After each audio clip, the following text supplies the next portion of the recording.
Hello and welcome to another episode of our Brothers Creed podcast. We're talking about motivation, experiences, and exploring the world around us. We're the Thomas Brothers. I'm Ethan.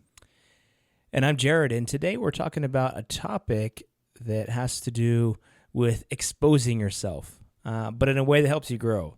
We're talking about vulnerability today. Hey. This is not an easy topic for a lot of guys. I think it's kind of like an evolutionary thing where, lots of times guys feel like, we have to be always on the alert, always protective.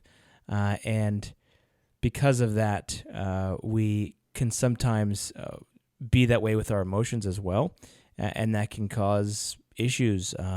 Just look at all the mental health issues that are amongst men and how many men are having a serious crises of mental health. I think a lot of it is because they don't know how to express their feelings or they ignore them altogether.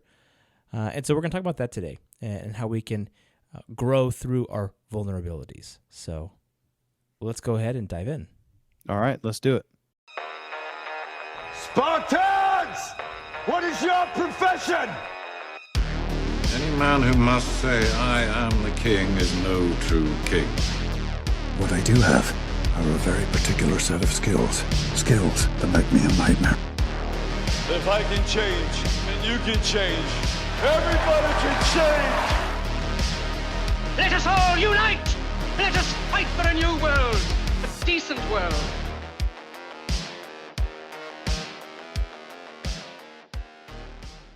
Okay. So, the power of vulnerability. Being vulnerable doesn't sound like a good thing. And as I'm thinking about this, I kind of broke it into three things as I was looking through vulnerability and studying it out. So first one was just kind of define vulnerability. I'm going to kind of walk through some different types of vulnerability.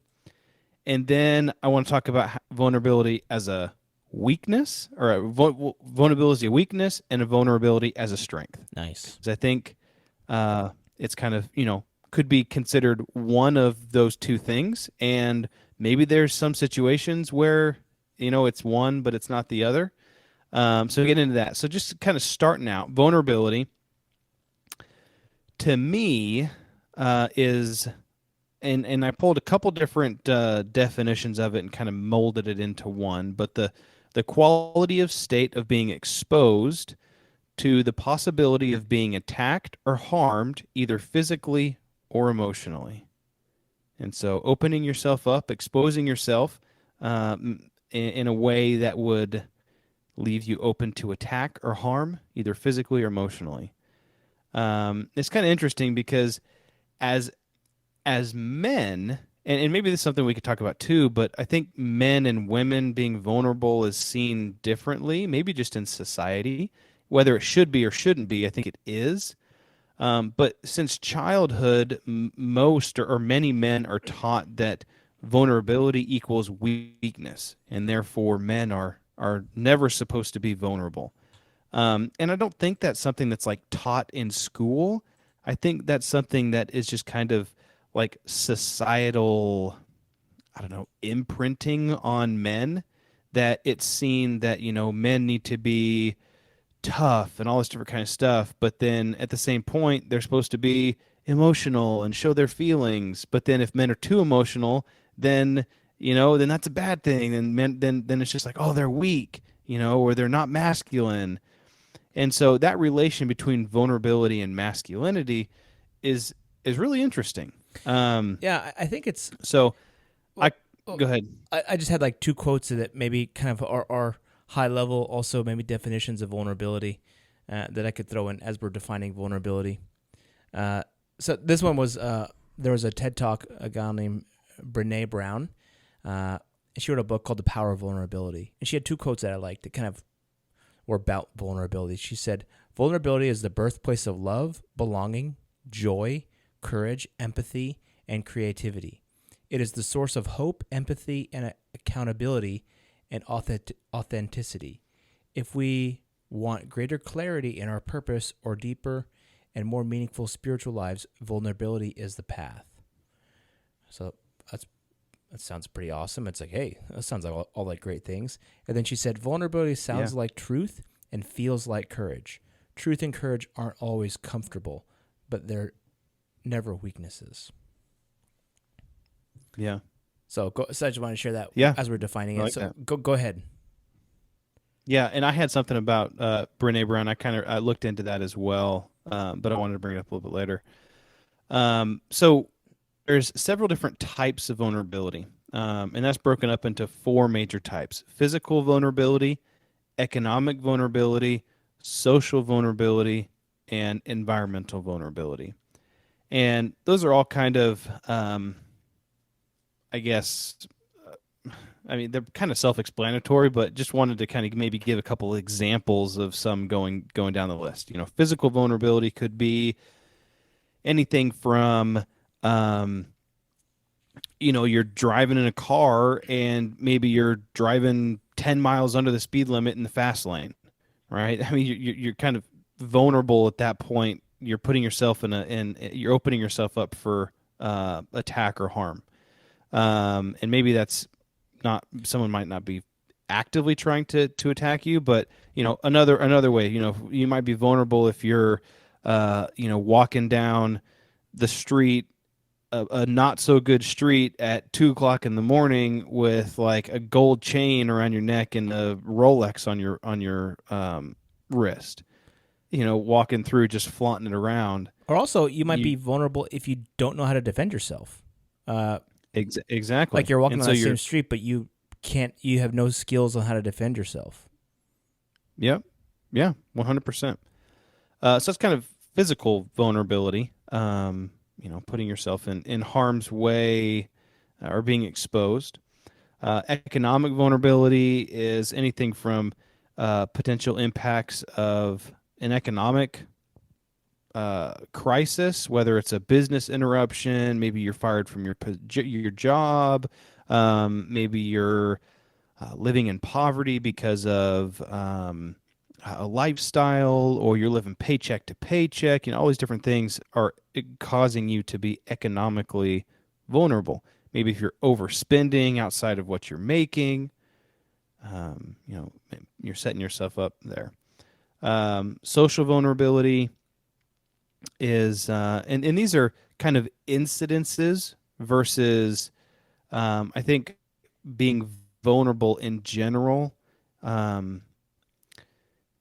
within like relationships is different than these specific instances. But socially vulnerable, I think that's maybe one area that it kind of, maybe that relationship type situation fits in.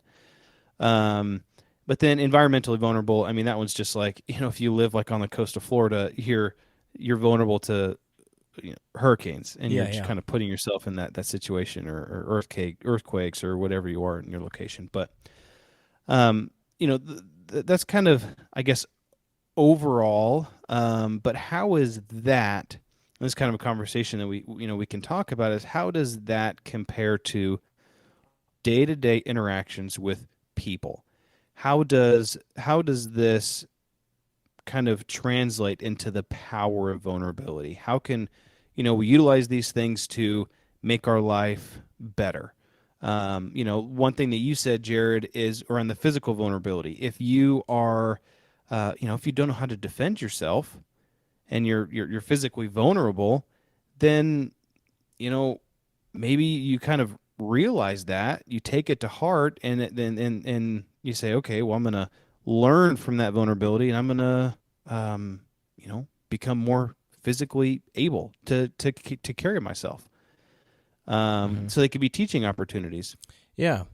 Also, absolutely. Emotionally, they can. Yeah. Go ahead. No, just like as you recognize in yourself, like, hey, I'm walking down the street in the middle of the night and I don't know how to defend myself. If someone was to do something, I would have no idea what to do. In fact, I think one of my buddies, I think that's why he said he got into jiu-jitsu in the first place, was because he saw like a video or something like that of someone getting attacked or something. He's like, if I was in that situation, I would have no idea what to do. And so like that, he was like, I would be so vulnerable. And so that allowed him to work on that vulnerability to become a strength. But you had to kind of recognize that. In his case, he recognized it through a video as opposed to it actually happening to him, Yeah, I like that. So what are some of your thoughts on vulnerability So I to think start that off? some, like you mentioned social, like the other ones you mentioned, clearly, gives me thoughts of like, a warrior is always going to keep his armor on. If you're in Vietnam, these guys didn't really take their shoes off much because they may need to run, and so they got jungle rot on their feet and stuff because they didn't take their boots off enough, and because if your shoes are off, you're vulnerable. So in situations, but like if you are always trying to protect yourself and always keep your boots on and you're always ready to go, then your feet are going to rot. You need to change your socks every now and then. I guess that's the analogy here, is that like sometimes there was I heard a quote once that it was, if you keep your bow strung at all times, it's going to lose its spring. And so that's kind of to say that if you're always tense and you're always on guard and you're always ready to go, then you're going to lose your sharpness, or your spring in your bow. I think that one other aspect of vulnerability, you mentioned social. I think that being socially vulnerable is a little bit different than being like emotionally vulnerable.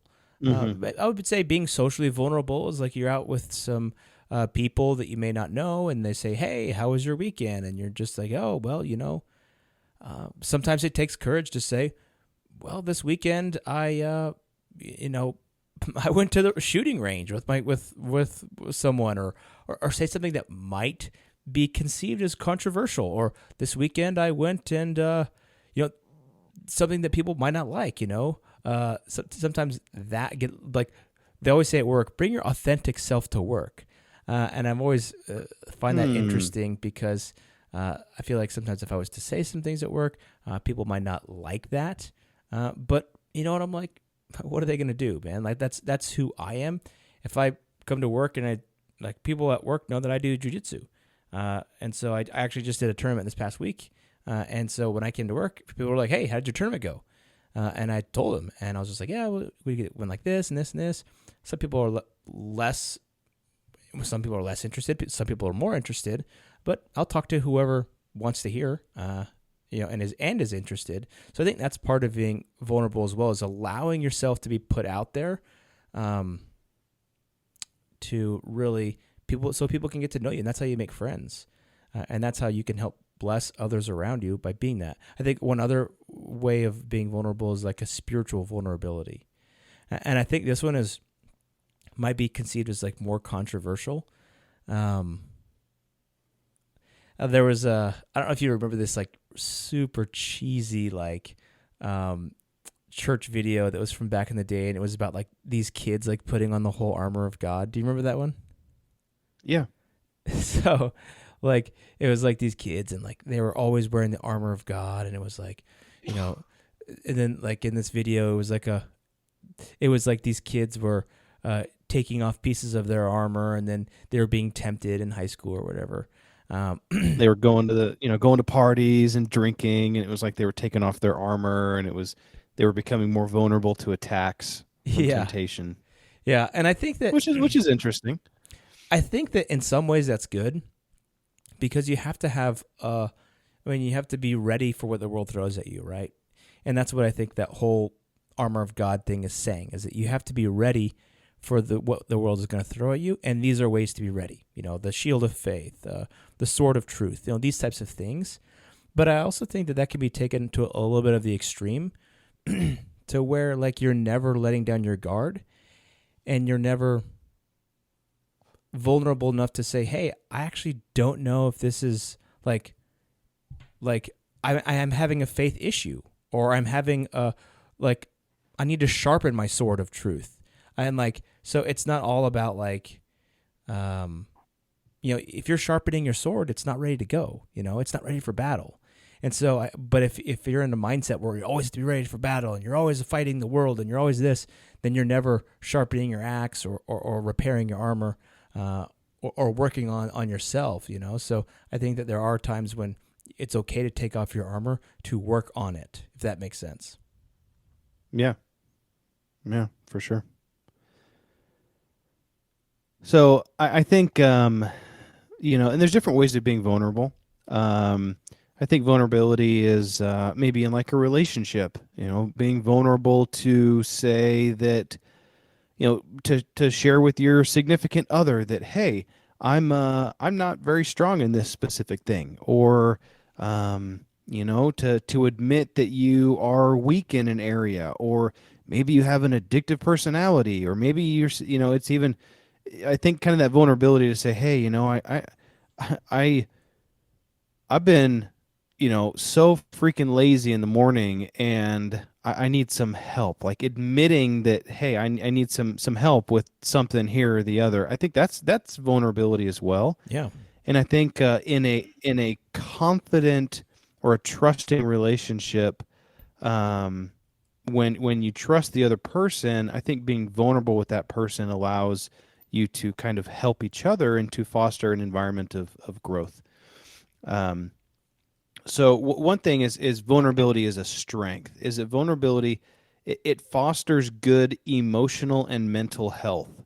I think we had mentioned this before, but really vulnerability, it can be considered a sign of courage because it is hard to be vulnerable.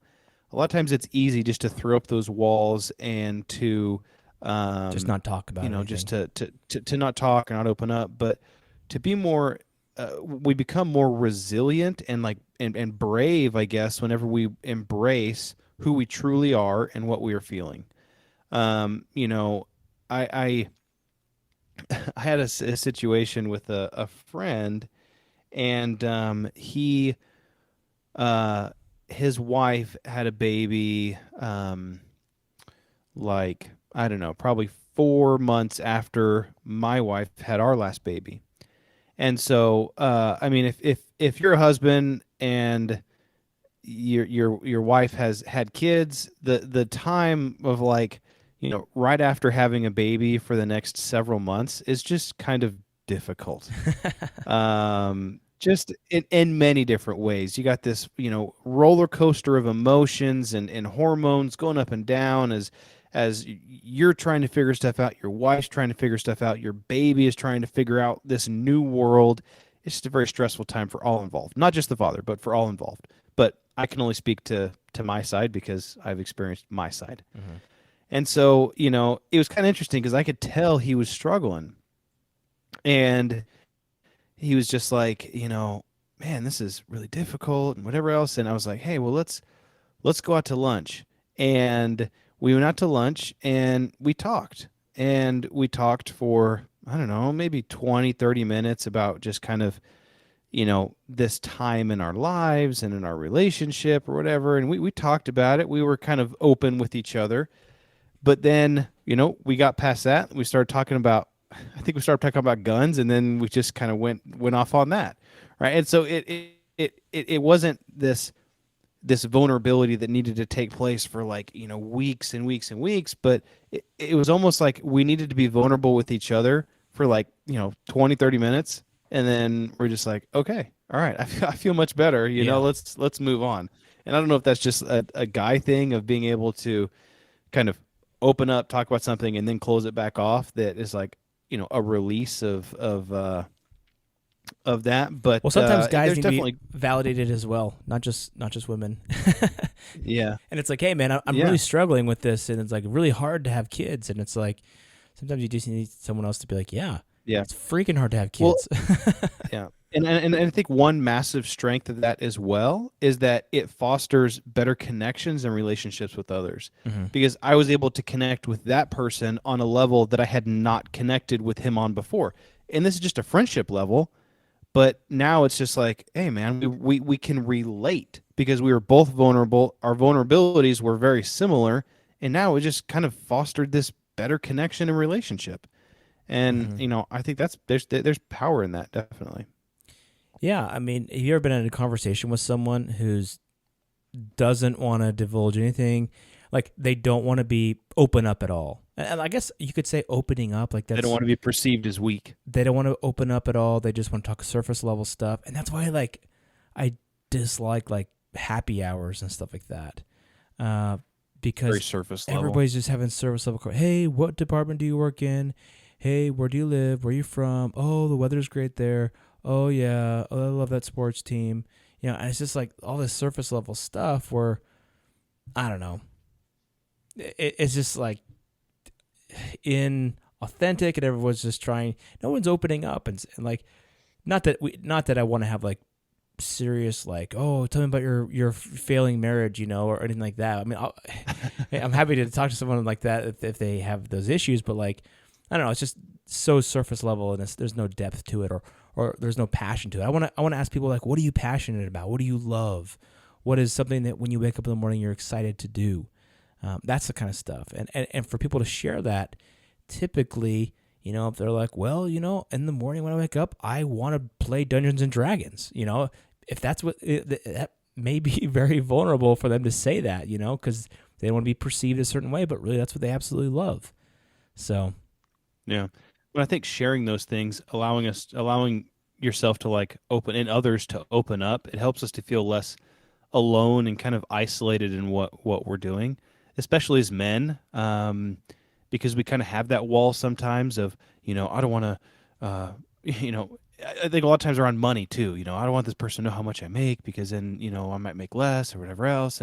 Or around just like their relationships. It's like, I don't want to, you said, oh, my, you don't want the question or at a happy hour, some guy comes up to you and just says, oh man, my marriage sucks or whatever else. I'm happy to talk to that person, but you feel judged, I guess. But at the same point, if you have like the power to, or if you know someone well enough to be vulnerable with them, then you can feel less isolated, which I think is that support is good. Well, I think like, does that person have your best interest at heart? And like, Yeah, that's what I was going at. So if like, you talk to someone about what may be going on or what you're struggling with, but like, I guess the question is, if you're sharing with someone, does that person want the best for you? And I would, if I'm going to share something I'm struggling with or going through, I want to share it with someone who's going to give me, maybe just listen or give me some advice that, to maybe sometimes when I am saying stuff or expressing emotions or feelings, sometimes it's just like a sanity check almost. Like, am I way off in left field here, or am I crazy, or is this right, or is my thinking right? Oftentimes, that's the kind of validation that I look for when I'm trying to be vulnerable or opening up to someone. I'm just saying, like, this is how I feel. What do you think about that, or what is your thoughts, or this is angering me, or this is got me sad or low. What do you think about this? And yeah. And it's interesting. We kind of went in a direction a little bit there that is interesting, to where vulnerability could be weaponized. If you're vulnerable with someone that is doesn't have your best interest in mind. I guess an example I'm thinking of is, let's say me and a guy at work. This isn't a real example. It's just a made up thing. Me and a guy at work are pining for the same job, and I confided in him before.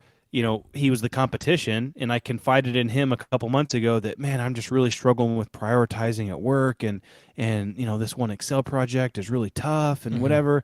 And then I confide in him all that stuff, and then they go, oh, me and him are going for the same role, and not that person it particularly wants to hurt me, but he might say, well, I know that Ethan was struggling with prioritizing some of his jobs, Yeah. And it's like, we're just kind of planting that seed a little bit. That's like, man, you're using my vulnerability against me. Yeah. Which I don't want either. Yeah. Well, I think that's absolutely right. That can be weaponized, but I think that sometimes, like, when we are vulnerable, like, sometimes you have to be willing to accept maybe a smack in the face sometimes. And I think that sometimes we're vulnerable just because to some people, and we just want like a feedback, like, oh man, my kids are sick all weekend, it was really a hard weekend. That's a little bit of vulnerability, but you could say that to anybody, and they're just like, well, have you taken your kids to the urgent care or to the doctor, or try giving them chicken noodle soup? And you're like, oh, okay, thank you for that. But that's a level of vulnerability. But I think a deeper, more meaningful level of vulnerability is when you are talking to someone and you are vulnerable enough to accept if they tell you that you're doing something wrong. And I think that everybody needs at least one person like that, where you're like, oh man, I feel like I've just, my morning, like this thing you mentioned earlier, like my morning routine is just really bad and I'm wasting a bunch of time in the morning. And then maybe someone says, well, yeah, you need to stop being lazy and you need to schedule your morning out and prioritize what you like, because right now you're not doing that. And you may already know that, or maybe you're trying to get feedback on something and you didn't even see that you were blindsided. Like, hey, someone brings up something and said, hey, have you considered this? Maybe you're not doing this. And you're like, oh, well, maybe I am not doing that. Yeah. And so sure. having enough trust in someone to counter you or give you a totally opposite of what you were thinking sometimes is, I think that's like the true essence of vulnerability, is when someone is when you have enough trust with someone where they can tell you that you're wrong, or slap you back into where you should be. I think at least sometimes in our lives we all need that. Yeah. So I have a story. Mm-hmm. This is kind of a twist on vulnerability. So in this book that I've been reading slowly but surely, it's called the 48 Laws of Power. Mm-hmm. And it's different things that you can do to become more powerful in your life, more powerful and present in your life. And Law 21 it says, play the sucker to catch the sucker. Seem dumber than your mark. And it basically, the whole chapter is about using vulnerability, or at least the perception of vulnerability, as a strength. And it was kind of specifically talking about like with your enemies, but I thought it was really interesting. There's a story that they share, and the story is about. I'm going to read the first part here. It says subliminally reassure people that they are more intelligent than you are, or even that you are a bit of a moron and you can run things, or you can run rings around them. The feeling of intellectual superiority will give them the feeling of intellectual superiority you give them will disarm their suspicious muscles. And so basically, if you convince someone that they're smarter than you, then they will kind of relax their suspicion. Mm-hmm. And it gives the example, in 1865, the Prussian counselor Otto von Bismarck, we know him, right? Oh, yeah. That's what the battleship Bismarck is named off of. Yep. He was a Prussian counselor, which eventually ended up being kind of the German Empire, right? So he wanted Austria, which is the country he was a counselor for, to sign, he wanted Austria, a different country, to sign a certain treaty that was really in the favor of the Prussians. Mm-hmm. And so he did a bunch of research, and the Austrian negotiator, his name was Count Blum, and he was Bismarck knew that he was going to be like the person that he was negotiating with on this treaty. And so Bismarck representing the Prussians and Blum representing the Austrians, Bismarck did some research into him and found that Blum really, he was an avid card player, and he really liked this one specific card game. So on the night before these treaty negotiations were supposed to happen, Bismarck kind of engaged Blum in one of these card games that he really liked to play. And Bismarck, basically, it was like a gambling game. Mm-hmm. And Bismarck actually said after the game, he said, that was the very last time I ever played that game. I played so recklessly that everyone was astonished. I lost several thousand thalers, which is like dollars in the currency at that time. Mm-hmm. but I succeeded in fooling Bloom, for he believed me to be venturesome, to be more venturesome than I am, and so basically he went into this card game and he like just was a fool. He was betting crazy bets and just acting a fool and got a little drunk and was just like making really dumb decisions.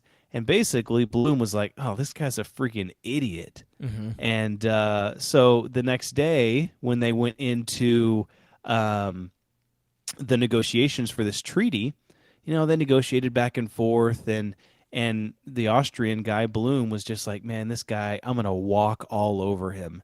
And so they put a treaty together, and apparently Bismarck said, "Okay, all right, well, let's agree to this," and he gave him a treaty, and he said, "Well, you look through this contract, you look through this treaty." And he said, "Bloom, if you agree with it, then just sign it, and we'll go from there." And Bloom was like, "Okay, all right," And so he looked through. I guess Bismarck put like the biggest parts of the treaty that benefited the Austrians at the top, and then as it got further down into the treaty, there was like some very fine print at the bottom.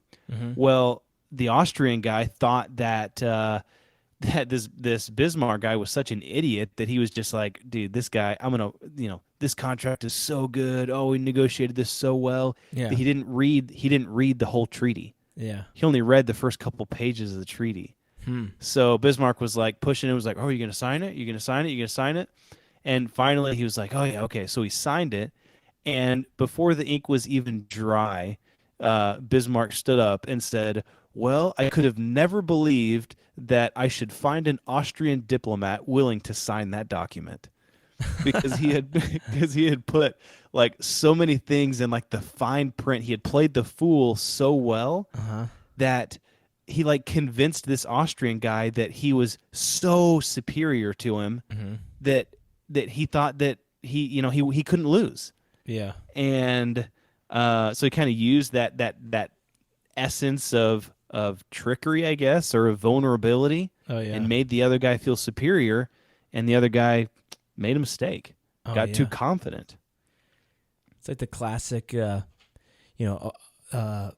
apocalyptic scenario where you come up on your car and there's a woman that's laying in the road.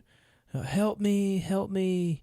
You get out of your car and you go up to her, and then there's like guys ambush you from the side, Yeah. Unless you're like, you remember the Book of Eli with Denzel Washington? Yeah. And he comes under an underpass, and there's like this lady there, and he's like, "Oh," she's like, "Help me, help me." And these guys come out and they're like, "Give us everything you got." And he's like, "Nope." Yeah. Same thing happened in Mad Max. And he slaughters those fools. Oh yeah. So, that's interesting. Interesting ideas on vulnerability. Well, let's talk about like ways that we can be more emotionally vulnerable so that we can grow. Some of the ones I got are from that book that I was telling you about, Brené Brown. Yep.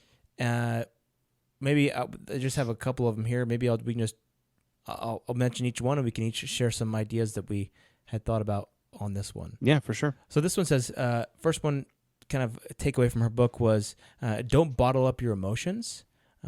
Become self-aware. So she talks about how sometimes in our lives we're taught to hide our emotions or run away from them, but really that just causes more pain and stress. So she says that the consequences are far-reaching, and longer we keep those emotions bottled up, and then that makes the situation even worse. So she says that we need to become more self-aware and explore our emotions, asking questions to get in touch with how we're feeling, so that then we can process those and get through those. Any thoughts on that one? Yeah, I see sometimes too, and this is maybe my own experience as well, is a lot of times if I bottle up emotion, just kind of push it down, swallow it down, then it eventually kind of comes to a head. And then whenever that emotion is released, it's just kind of like an explosion of emotion, which is not good, because then it could potentially be like a dump on those around you, whether it's like, having a bad day or a bad week or whatever, and then one of the kids does something that's like nominal, right? And I just explode. And it's just like, man, they didn't deserve that. Yeah. But I can't and you kind of have the right place at the right time, right? I can't show some of these emotions or show, certain weaknesses at work because I don't want to I don't want to be too vulnerable. Um Yeah.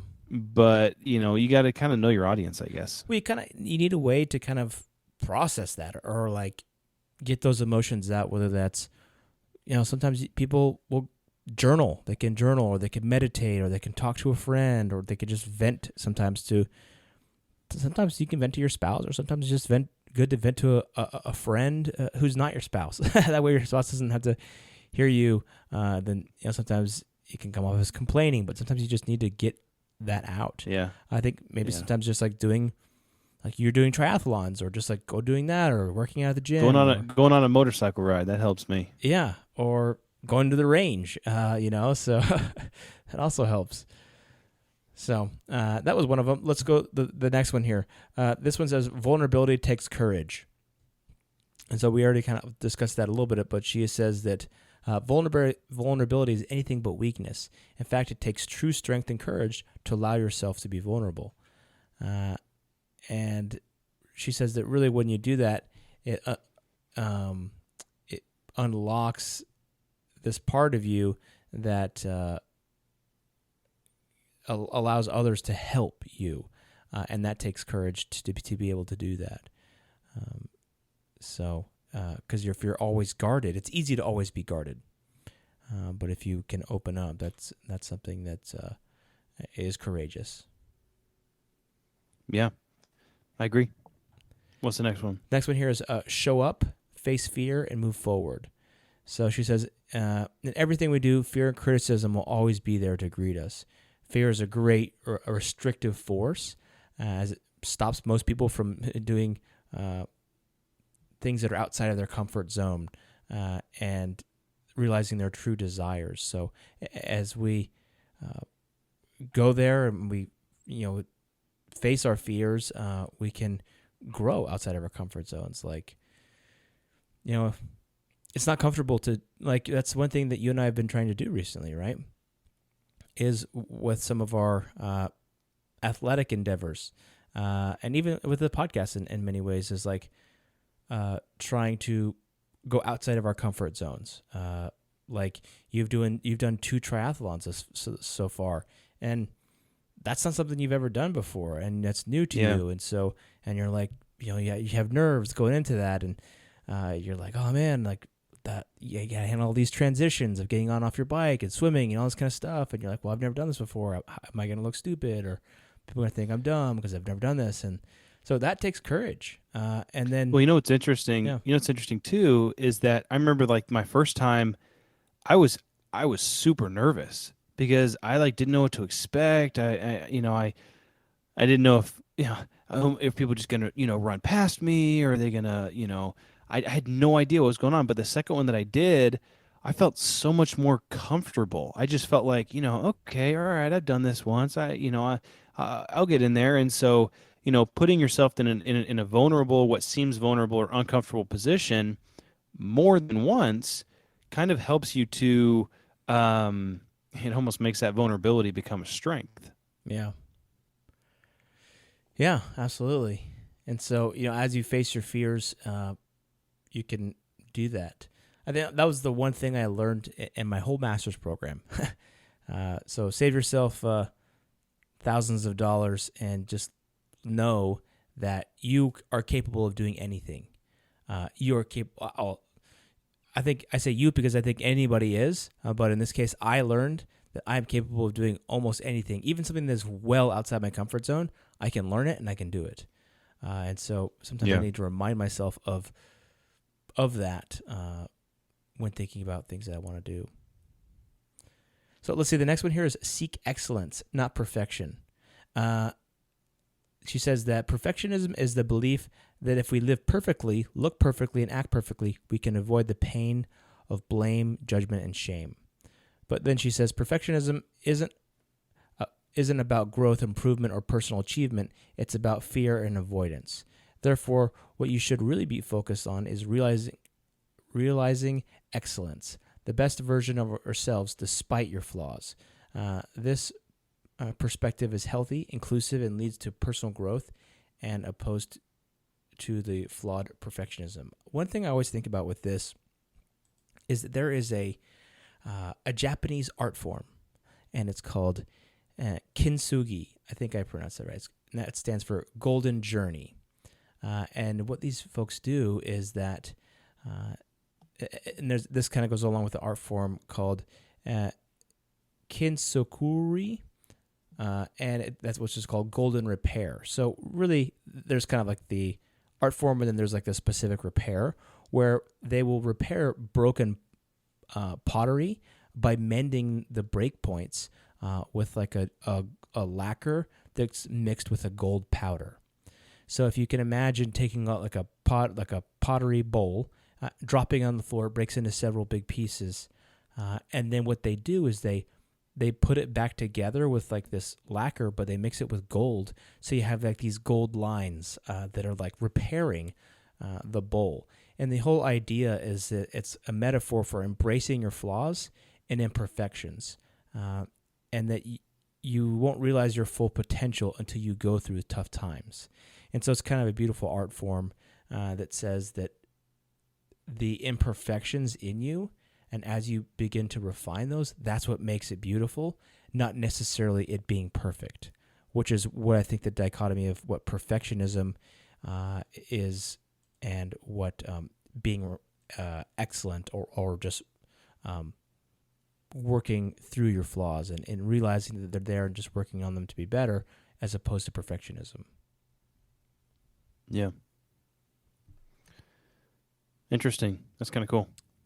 So yeah, and then the last one was just dare to be yourself, and that was be who you are, be confident, and as you are confident in who you are and things that you like, you don't have to hide from anybody, and that's kind of where I'm at. Previously in my career when I was at work, I wouldn't really tell people what I did on the weekend or what I was doing or what I was interested in, because I was afraid that maybe they wouldn't like what I was doing, or maybe HR would get mad at me for saying that I was going to the gun range on the weekend or something like that. But now I'm like, I don't care if the company's going to fire me because I said I went to the gun range on the weekend. I don't want to work for this company. So it's kind of like I'm just being myself and letting the consequences follow, I guess. Yeah. Yeah, I think that's true. That's very true. I've been there too, and it's just kind of like, oh, should I say that or should I not? I mean, it's like not really that controversial, but a lot of times if your views don't align exactly with what the masses' views are, then you feel like an outcast. But so I was I had read those two from Brené Brown, and they're great. Really interesting. And I agree with everything that she was saying. So I think vulnerability definitely has its potential into your life. But I wanted to look at the opposite side as well. So I wanted to look at what are, I guess, the drawbacks of vulnerability. Like when do you not want to be vulnerable, right? And so I read a couple articles, but I kind of compiled a couple things together. But it talked about specifically the drawbacks of vulnerability, that there are several disadvantages to vulnerability. And so it actually gives a couple different instances where you might want to be a little bit careful with being vulnerable, or at least too vulnerable. And so one of those instances are, so it says, you can't be vulnerable if you want to lead. Being a good leader sometimes means keeping your weaknesses to yourself. When you share your full self with subordinates, at best, they will think of you as one of us, and you can't be one of them if they're your subordinates. And you are not one of them. You are their leader, and you are the one giving them tasks and responsibilities. And so that's just kind of saying, when you're leading people, be careful with how vulnerable you're being, because if you just become one of the guys, then you've kind of lost your leadership within your leadership ability, or I guess the respect there potentially. And I think that's to a certain extent. I think it's okay, to be vulnerable, but there's kind of a threshold there. Another one, it says, be careful to how much vulnerability you are portraying in any results-driven businesses. So this is talking specifically around like high volume or high stress, like sales environments. At its worst, if you're too vulnerable, you will lose all authority and respect, because too much vulnerability you get easily labeled as kind of the softy or the crybaby, because it'll kind of come across as complaining and as weakness if everything you're doing is results driven and sales driven and compensation or everything kind of driven by results. Yeah. If you're the one that's kind of too vulnerable, you're just going to be labeled as, man, that guy complains a lot, or he's not just going to get in there and get it done. So be careful in any kind of high results driven business. There's two more. So another one is be careful. You can't be vulnerable upon meeting someone. So we kind of had mentioned this one earlier, right? If you were meeting someone for the very first time and you had never met this person before in your life, and you reached out and you said, "Hi, my name's Ethan Thomas," and they said, "How are you doing tonight?" And they reached out their hand. They said, "Oh, really good, but my wife cheated on me," and blah blah blah blah blah blah blah. It's just like, oh, dude, like, come on, man. And so it says, because people naturally tend to extrapolate information, like just from verbal and nonverbal cues. Yeah. Even just a 20-second like opening up about a hardship in the first 2 minutes of a conversation can really kind of label that person, even subconsciously, as just a kind of a difficult person, right? So maybe in the first 2 minutes of your conversation, don't start off with a massive vulnerable act, right? Maybe just kind of keep it to yourself, at least until like 5 minutes into the conversation. Well, I guess there are positives and negative things that you can share. Like, you could share, like, well, I really love My Little Ponies or something. Yeah, I don't know. Like, something that you would think would be embarrassing, that someone, or like, oh, I like to trade Pokemon cards with my kids. Like, some folks like might not want to share that because it seems kind of juvenile or something like that. But those are the kinds of things, vulnerabilities I guess I was talking about. Yeah, no, I agree. And the thing is, I kind of thought about it like meeting girls, right, from a guy's perspective. Mm-hmm. Can you imagine if like you met a girl for the first time, or you went up there and talked to her, and you're like, or she comes up to you and she says, "Hi, my name is, so and so. What's your name?" And you're like, "Oh, and what? I don't know. Tell me something about yourself." And you're like, "Oh, my name's Ethan, and unfortunately, I'm only 5'6". It's like it's like kind of a weird thing to start out with. Doesn't right? project I'm confidence. I'm not 5'6", but like that would just be kind of like, it's almost like you're introducing your vulnerability. Like the response to that would be like, "Oh, well, that's okay, I guess." It's just like, I don't know. Whenever you're meeting someone, put your best foot forward. Oh yeah. Well, but some people identify as victims as part of their identity. So that's true too. They are victims. They like that victim identity. They want people to feel bad for them. So yeah. immediately they step off, with this thing where they're like, "Oh, you need to use these pronouns with me," and you're like, "Okay." So then automatically it's like, "Oh, I have to treat this person with special tender loving, with this special care, and this relationship like is going to be difficult. It's going to be difficult." Yeah. So I kind of don't want to talk to you anymore. Yeah. So the last one was some specific roles don't allow for vulnerability. So highly competent, I guess, high competence professional roles like doctors or extremely high paid external consultants or people that are in a very, very highly competent professional place. If they show too much vulnerability, they lose authority very quickly.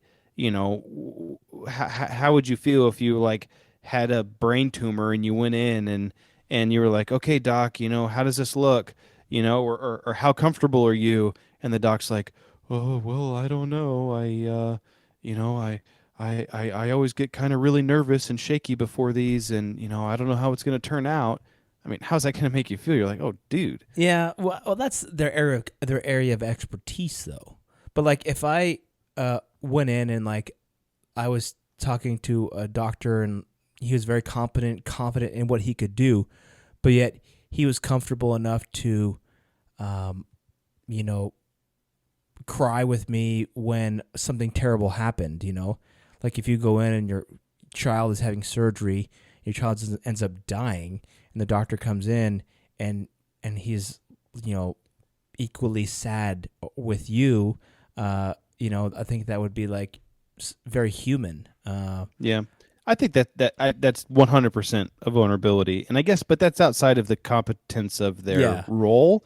That's more of their like humanity vulnerability, I guess. Yeah. But at the same point, if I went to a general practitioner, just a general doctor, and I said, hey, I've got this, I don't know, weird lump on my neck or something like that, and for the doctor to say, huh, that's weird, I've never seen that before. Like, I don't think that's too crazy. Or they're like, Dude, that's all general practitioners do. They just say, I've never seen that. Yeah. Let's send you to your ear, nose, and throat doctor. Yeah, they're like, give me a couple minutes. Yeah, give me a couple minutes, and you like hear them out typing on Google to like figure out what's I'm going on. paying for this appointment.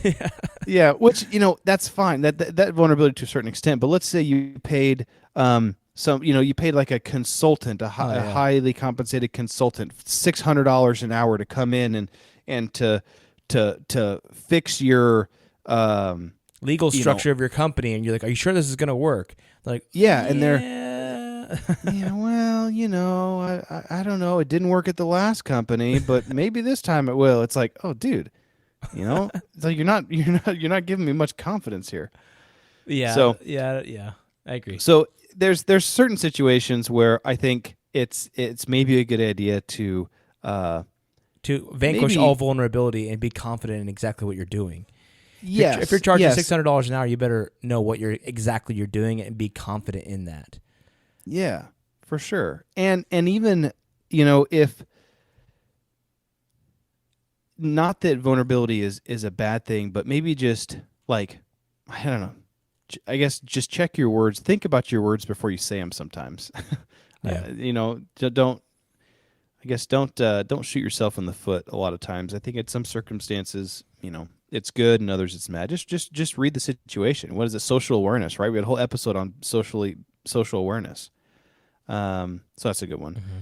But it was interesting at the bottom of that article. I don't know if I completely agree with this, but I thought it was funny. It said it might not be a coincidence that Brene Brown, because he was kind of in this article, he was referring back to some things that Brene Brown was saying, and he was agreeing with some and kind of bringing in these other drawbacks of vulnerability. He said, it might not be a coincidence that Brene Brown is a humanistic researcher at university. She probably wouldn't have written about vulnerability in this way if she worked in more of a cutthroat business. Which, I don't know. I think there's positives and negatives to it all around. Yeah. But the one thing that I personally got out of vulnerability more than anything in my study was that being vulnerable has the ability to bring people closer together. Exactly, and to build relationships. It can foster better connections and relationships with others. And that is one thing that I need to work on personally with myself, with my spouse, with my kids, is maybe being a little bit more vulnerable in the same areas that they are, or communicating that, because I think most people want the best for those around them. And if you're a little bit vulnerable, it kind of brings down everybody's walls and it allows to that relationship to build. Mm-hmm. Yeah. Yeah. Those are some great things. I think there's a definitely multifaceted, and I like the term opening up more than being vulnerable. Because opening up, it insinuates that like you're just allowing folks into your inner circle to. It's like purposeful. Them. It's instead of like just allowing them to thrust the spear into your side or something like that. You're instead inviting them in to become part of your intimate life, which is more like opening up, I guess. Yeah, I agree. But I think in total, trust, opening up to people, having someone to lean on, that's part of what the brotherhood of a brother's creed is all about. And building that creed is, part of building your creed is stepping outside your comfort zone and exploring new things. And so this is kind of along the lines of what we talk about all the time. Hopefully you have someone in your life, a buddy or a brother or a spouse, or hopefully a spouse, a parent, and a buddy that you can talk to about different things at different times. Because each one of those people you need to be able to talk to about different things. And so if you don't have someone like that in your life, go find someone like that and be there for them too. And so I think that's important. I agree. And that's one thing that I think the podcast has kind of helped me to, I think there's been certain episodes that we've maybe been a little bit more vulnerable and talking about our past and our history and our life and our strengths and our weaknesses. But I think vulnerability can be a massive strength in your life to you as well as to those around you.